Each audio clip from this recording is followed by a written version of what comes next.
प्रतिभा, प्रतिभा, प्रतिभा मेरी बहन, होश में आ। तुझे कुछ नहीं होगा, तुझे कुछ नहीं होगा, मैं तुझे कुछ नहीं होने दूंगी। तेरे लिए तो मैं भगवान से भी लड़ जाऊंगी, तेरे नाम का अखंड ज्योति जलाऊंगी। मैं अभी जाकर तेरे नाम की अखंड ज्योति जलाती हूँ।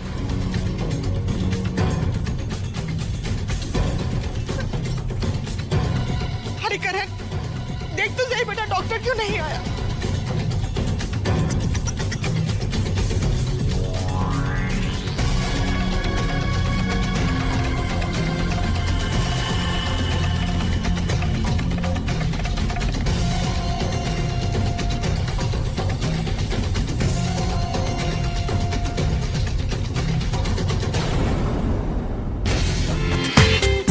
पूरा एपिसोड देखिए ZEE5 पर।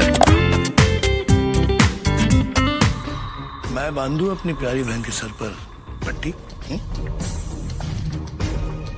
बंद करिए ये नाटक। आपका खेल खत्म हो गया है। मेरी भावना को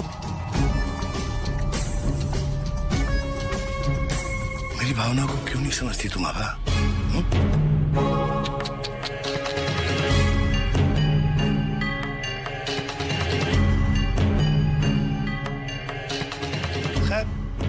हम दोनों भाई बहन ने जो तप किए इस घर के लिए, इस परिवार के लिए, उसकी हवन के लिए कुछ जरूरी सामग्री मंगवाना अभी बाकी है। अभी बोल देता हूं।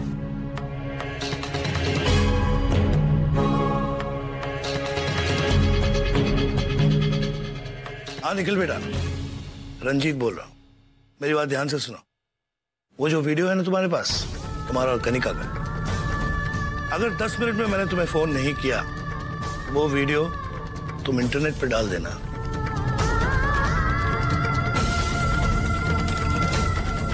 MMS भेज देना अपने सारे दोस्तों को, दुनिया को दिखा दो कि तुम और कनिका ने।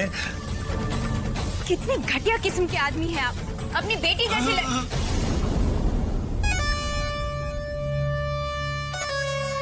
बेटी जैसी? बेटी तो नहीं है ना? देखो आबा, मेरा दिल पत्थर का नहीं है, मैं ये सब नहीं करना चाहता, लेकिन तुमने मुझे मजबूर कर दिया। अब मेरी बात ध्यान से सुनो। अगर तुमने और तुम्हारी सास ने किसी को भी सच बताने की कोशिश की, वो वीडियो सारी दुनिया को दिखाई जाएगी। कोई भी फैसला लेने से पहले ये बात जरूर याद रखना। फोन।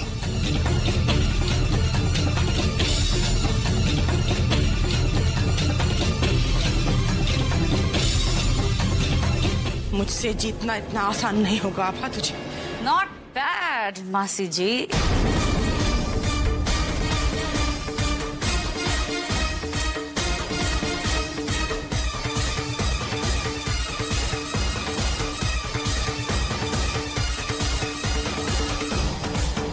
मैंने जितना सोचा था, आप तो उससे भी 10 कदम आगे निकले।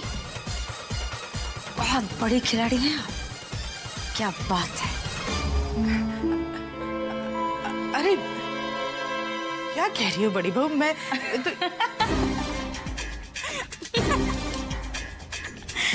मासी जी, सच बताऊं आपको, आपसे पहले आभा से मेरा ये आमना सामना कई बार हो चुका है। बहुत कोशिश की मैंने उसे नीचा दिखाने की, स्वर्ण भवन से भगाने की, पर पता नहीं किस मिट्टी की बनी हुई है, हार ही नहीं मानते। हाँ, एक और क्वालिटी है उसकी, वो झूठ का सहारा कभी नहीं लेती, हमेशा सच्चाई का साथ देती, बड़ी सच्ची टाइप की है। इसलिए घर में किसी को उसकी बात पर यकीन हो या ना हो, मैं जानती हूं कि सच्चाई क्या है।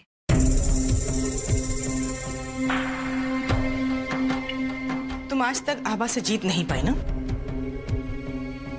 पता है क्यों?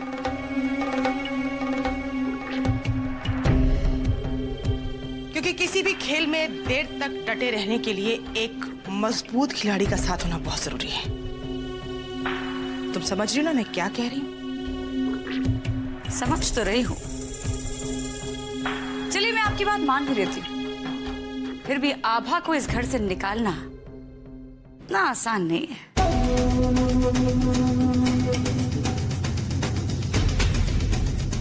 उसे तो इस घर से निकलना ही होगा, उसे मेरा कहना तो मानना ही होगा। इतना ज्यादा कॉन्फिडेंस? क्या मैं पूछ सकती हूँ किस बात का है?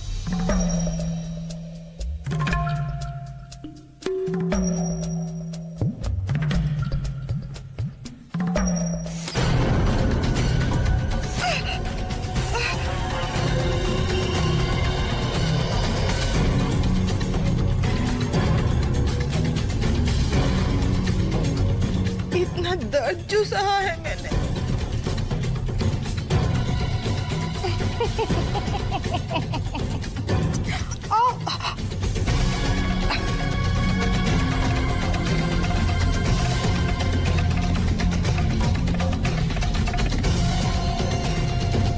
मेरी गलती नहीं है इसमें, मैं तो वहां था भी नहीं उस वक्त।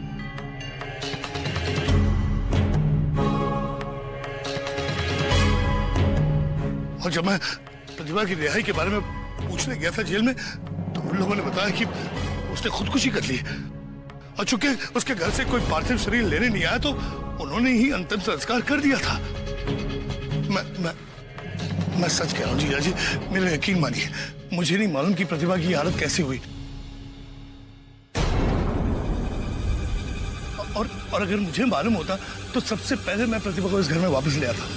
अच्छा, देवराज सेवमान पावन पंकज ख्यालयंत सूत्रमिंदु शेखरं कृपाकरं नारदादि योगी वृंदवंदितं दिगंबरं काचिका पुरादिनाथ काल भैरवं भजे भानुकोटि भास्वरं भवामि नारगंबरं नीलकंठ युक्तदायकं विलोचनं कालकालमंजुजागरं। अगर माँ की इस हालत के जिम्मेदार आप नहीं, तो ये बताइए अब तक आप कहाँ थे?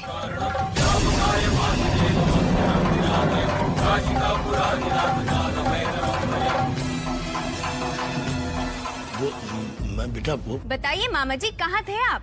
बेटा मैं अपने एक पुराने दोस्त के यहाँ गया था, बहुत सालों बाद मिला, इसलिए उसने कहा कि भाई मैं तुझे जाने नहीं दूंगा, तो मैं बस लेट हो गया। ओह, लगता है आपके दोस्त ने आपका स्वागत लाल टीके से नहीं, लाल मिर्ची से किया होगा, इसीलिए तो आपकी आंखें लाल हैं।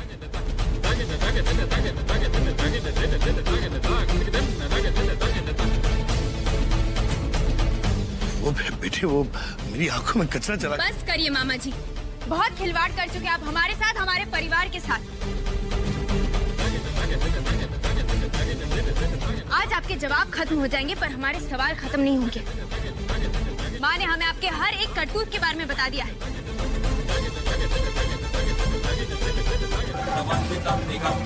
बस एक बार माँ को होश आ जाए, फिर आपका ये काला चेहरा सबके सामने आ जाएगा। बस बस आबा बस, इल्जाम पे इल्जाम लगाई जा रही है मुझ पर, फिर झूठ की भी हद होती है।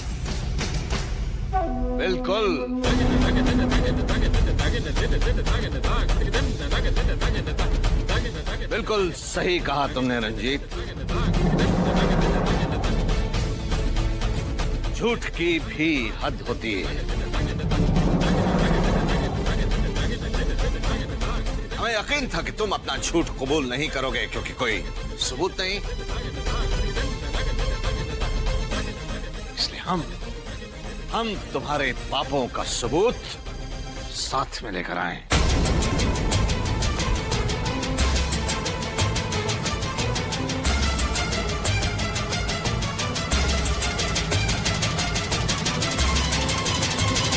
वकील साहब, ये संस्कार का फोन है, और आज जो संस्कार जीवन और मृत्यु के बीच झूल रहा है, वो भी इसी की वजह से।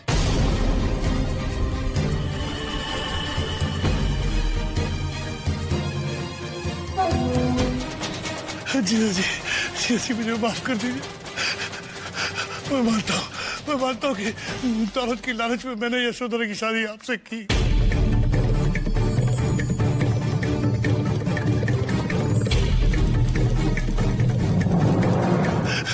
मैं ये भी मानता हूँ कि मैंने अपनी दोनों बहनों का इस्तेमाल किया।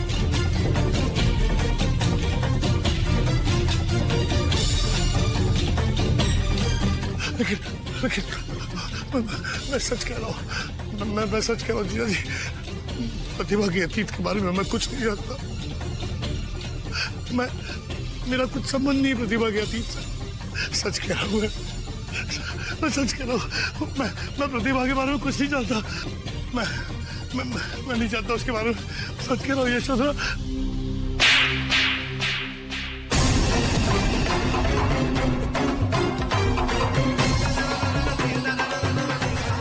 अपने आप का कोई भी जुल्म बर्दाश्त नहीं करूंगी।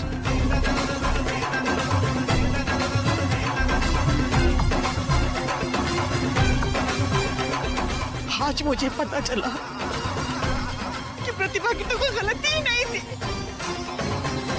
और आपने उसके बारे में हम सबको क्या क्या नहीं कहा।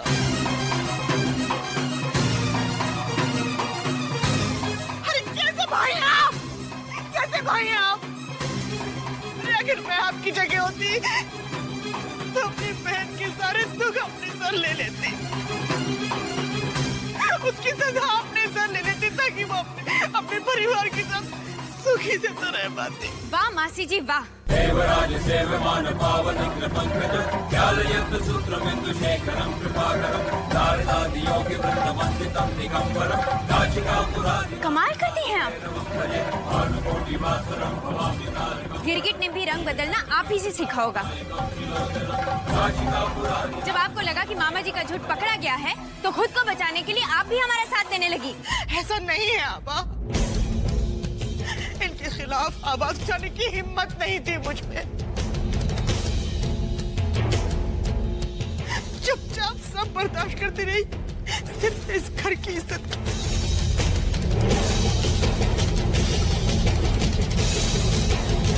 ये देखो, ये मैं आपके कमरे में से निकाल कर लाई हूं भैया।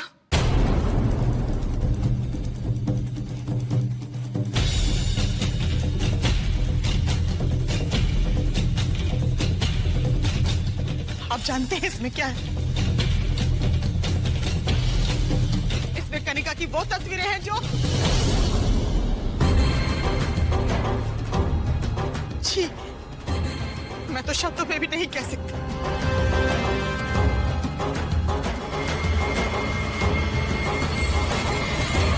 मुझे लगता था आज तक सिर्फ मैं आपके जुल्म सह रही हूं, लेकिन आपने तो प्रतिभा को भी नहीं छोड़ा। अगर मुझे पता होता प्रतिभा जिंदा है तो मैं कभी ये शादी नहीं करती, लेकिन इन्होंने ये शादी करवाई।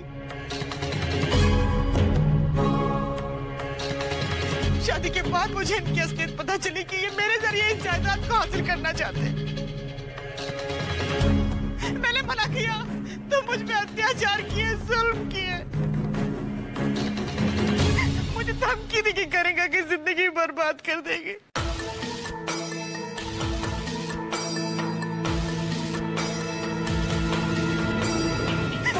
करण को जान से मार डालेंगे।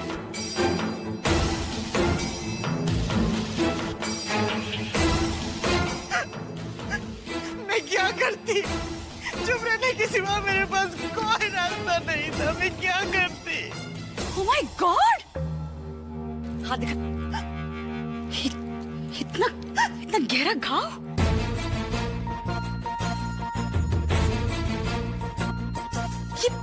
ये कब लगा आपको?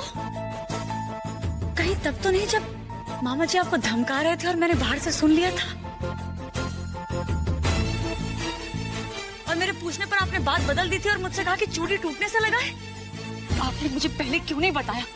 हाँ, चुपचाप सब सहती रही बेटा, इस घर की इज्जत के लिए। और ये मेरा इस्तेमाल करते रहे। ऐसे इंसान को तो जितनी सजा मिले उतनी कम है। मेरे ख्याल से अभी प्रतिभा को आराम करने देना चाहिए। बातें तो बाद में भी होती रहेंगी, क्यों बहू? हाँ बिल्कुल, मेरे ख्याल से मासी बिल्कुल ठीक कह रही है। हम सब चलते हैं यहाँ से, आराम करने देते हैं माँ को। जाओ भाई, प्रतिभा के लिए जूस ले आओ तुम। आप लोग भी सब आराम कीजिए, मैं यहाँ पर हूँ।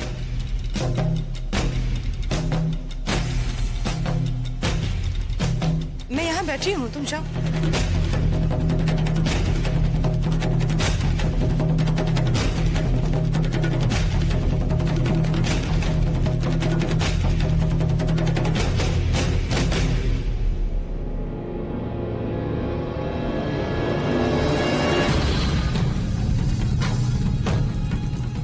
अब इसकी बची हुई सांसें मैं कैसे खत्म करूं?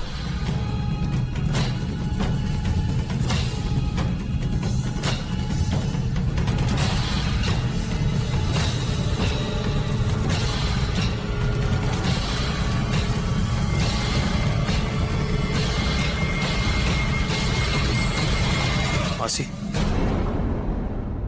आप पापा को खाना खिला दीजिए, उन्होंने सुबह से कुछ खाया नहीं। हाँ बेटा। और हाँ, आभा को भेज दीजिएगा प्लीज। हाँ।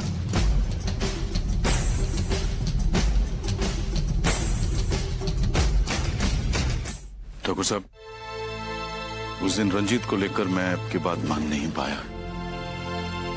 सबूत की दुहाई देकर उसने अपने आप को बचा लिया। उसके लिए मैं आपसे माफी चाहता हूं। इसकी कोई जरूरत नहीं है वकील साहब। हम बस एक ही बात कहना चाहेंगे जी, इस परिवार से हमारी बेटी की खुशियां, उसका भविष्य जुड़ा समझी हैं आप हमारे वकील साहब। अब जब हमने करण और आभा के रिश्ते को कबूल कर लिया है, तो इस परिवार का सुख दुख, इसकी मान मर्यादा, इसकी इज्जत, इस सब से हमें उतना ही सरोकार है जितना हमें अपने परिवार से। वकील साहब, कोई भी रिश्ता मजबूत तभी होता है जब वो ऐसी परिस्थितियों में डगमगाए ना, अडिग रहे। जी ठाकुर साहब ठीक कह रहे हैं भाई साहब। जब दो परिवार जुड़ जाते हैं तो उनके साथ उनके दुख सुख भी साझे हो जाते हैं। समधन जी ने जो हमें बताया वो सुनकर तो हम दंग रह गए। क्या कहा मां ने आपसे? आपकी माता जी जब सिंगापुर में थी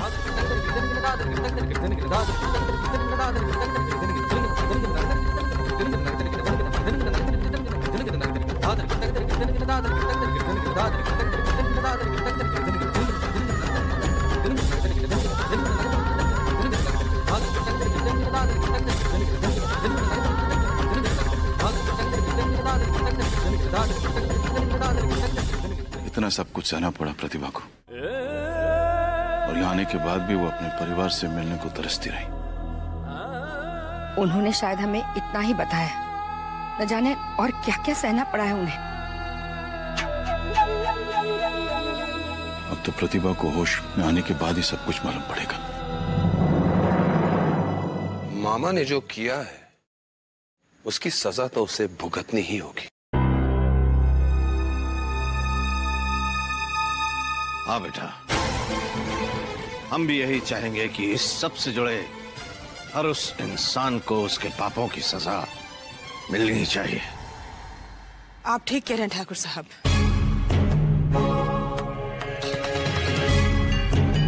मुझे भी बड़ी से बड़ी सजा मिलनी चाहिए।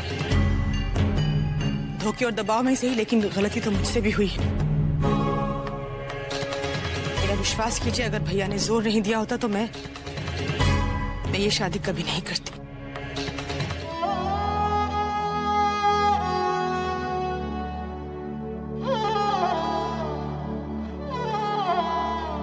अपनी आंखें कब खोलेंगी माँ?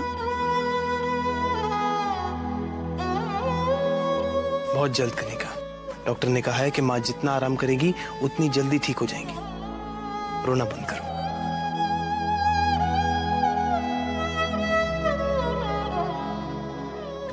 कनिका, कनिका, अब क्यों रो रही हो कनिका?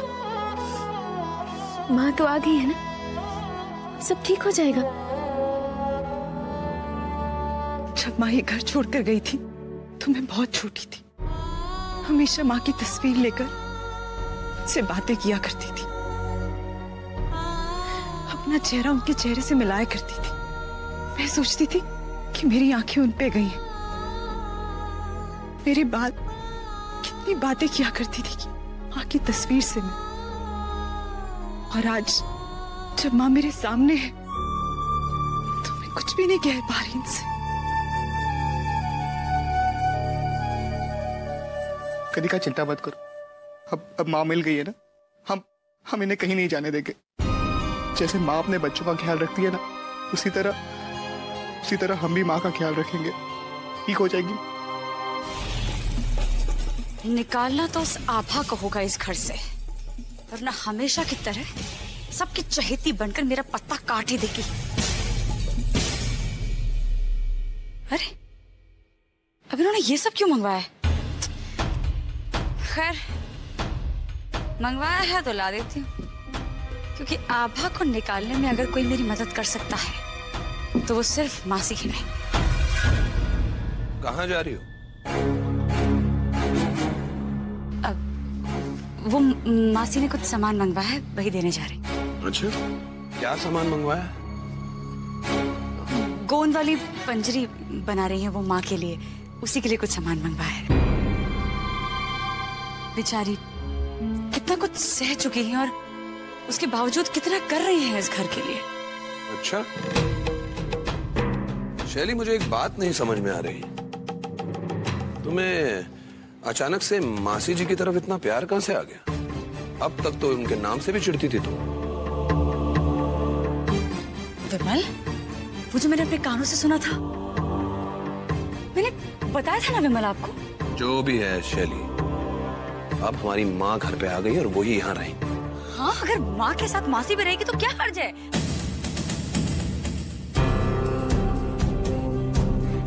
विमल, मेरा मतलब है उस बेचारी ने इतने दुख देखे और इस उम्र में अकेली वो कहाँ जाएंगी? आप समझ सकते हैं, आप तो कितने अच्छे हैं।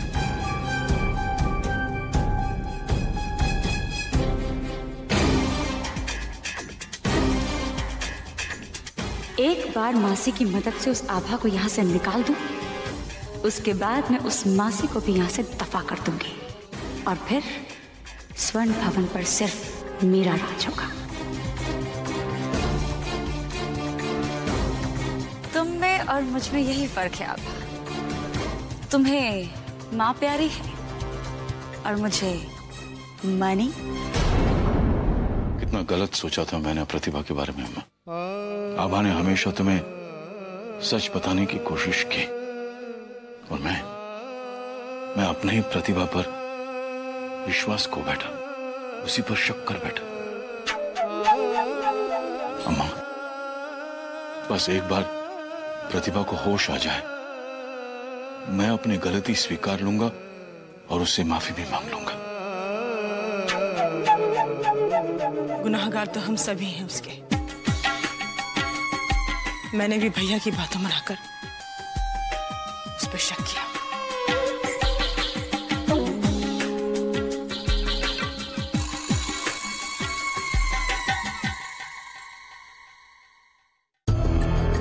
लेकिन मैं जानती हूँ, मैं अच्छी तरह से जानती हूँ अपनी बहन को। उसका दिल बहुत बड़ा है। वो हम सबको माफ जरूर कर देगी। सबसे बड़ा पाप तो मैंने किया है,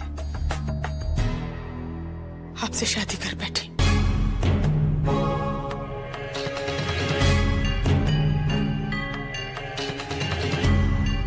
आज जब उसने यशो कहकर मुझे पुकारा तो उसकी आवाज मेरे दिल तक उतर गई।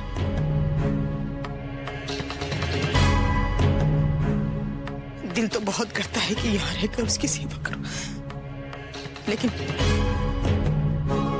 अपनी मांग में सिंदूर भरकर उसके सामने जाने की हिम्मत मुझ में नहीं। अब इस गलती की सजा मुझे मिलनी चाहिए। मेरा यहाँ से चले जाना ही अच्छा है।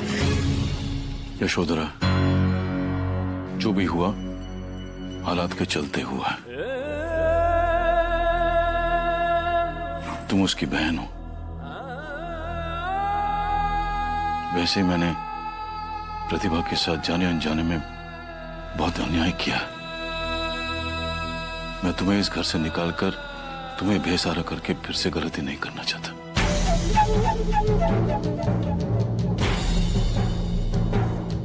देखो यशोधरा, शायद तुम्हारे यहां रहने से प्रतिभा की तबीयत में सुधार आ जाए।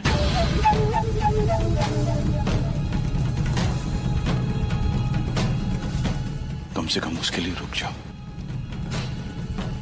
उसके पति से शादी की है मैंने, किस मुंह से उसके सामने जाऊंगी? मेरा यहां से चले जाना ही बेहतर।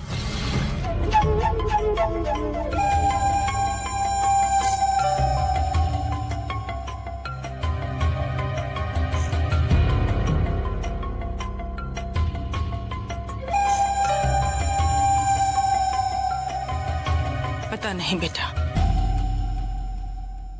भैया ने हम दोनों बहनों से किस जन्म की दुश्मनी निभाई। जब हम दोनों छोटे थे तो बहुत प्यार करते थे एक दूसरे से, बहुत लाड था हम दोनों बहनों। पता है एक दिन क्या हुआ? डॉक्टर ने इसे खाना खाने के लिए मना कर दिया था। इसकी तबीयत खराब थी। मैंने भी जिद पकड़ ली, जब तक प्रतिभा खाना नहीं खाएगी मैं भी नहीं खाऊंगी। और ये जल्दी जल्दी ठीक हो गई मेरे साथ खाना खाने के लिए। एक वो दिन थे और एक आज। खैर, जा बेटा, तुम दोनों आराम कर लो, मैं प्रतिभा के पास बैठती हूँ। आभा, तू भी थक गई होगी ना, जा आराम कर ले। हम ठीक है। आभा तुम?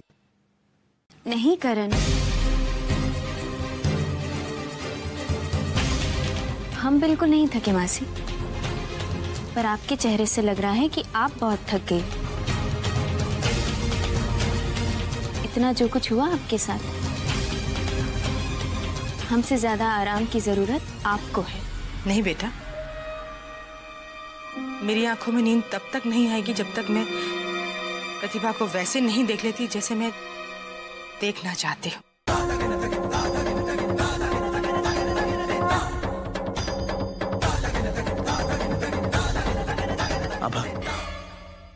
अब तुम चली जाओ, मासी बैठ जाएंगी। अब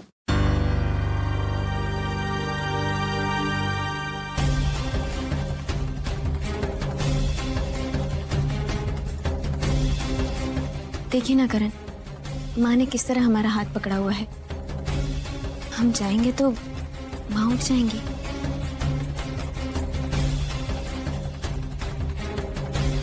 मासी, हम दोनों रहेंगे, आप चली जाइए।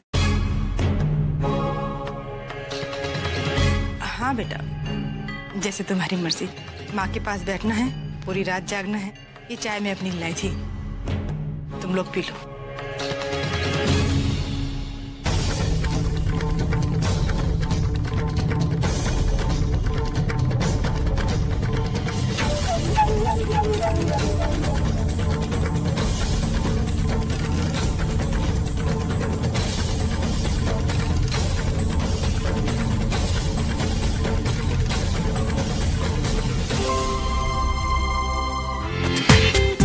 पूरा एपिसोड देखिए ZEE5 पर।